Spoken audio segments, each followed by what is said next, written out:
రాజ్యాంగమే అమలైనట్టయితే మొత్తం భారతదేశంలో మనమందరం ఆనందంగా సంతోషంగా సమాన అవకాశాలతో సమాన గౌరవంతో చైనా అమెరికా సింగపూర్ జపాన్ లో ఎట్లా బతుకుతున్నారో మనం కూడా అట్లా బతికేటోళ్ళం రష్యా లాగా. ఎందుకంటే మనకి రాజ్యాంగం అమలు కాలే.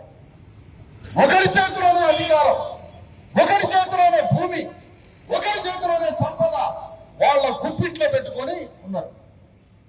రిలయన్స్ అంబానీ గ్రామంలోకి వచ్చి బట్టలు అమ్ముకుంటున్నాడు. వాడు రిలయన్స్ అంబానీ మన ఊళ్ళోకి వచ్చి బట్టలు అమ్ముకుంటున్నాడు.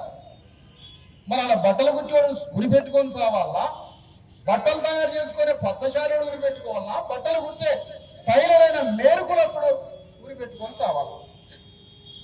అందుకనే ఈ దేశంలో జనవరి 26వ తారీఖున మనం 77 ఏళ్ల క్రితం అంబేద్కర్ చేతి ద్వారా మహనీయుల జ్ఞానం ద్వారా అంబేద్కర్ రచన ద్వారా రాసిన రాజ్యాంగం అమలు కావడమే నిజమైన సోషలిజం, నిజమైన కమ్యూనిజం.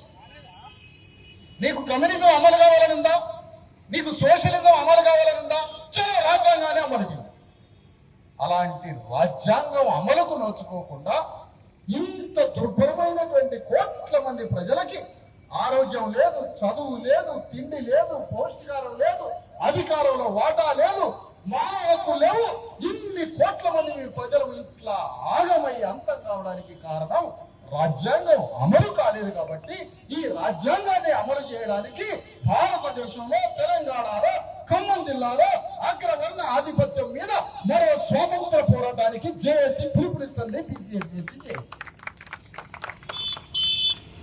ఇది అర్థం చేసుకోండి మిత్రులారా.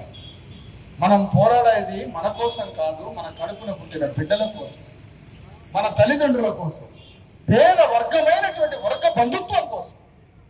పేదలంటే వర్గం, వర్గం అంటే ఎవరు? నీ బంధువులే.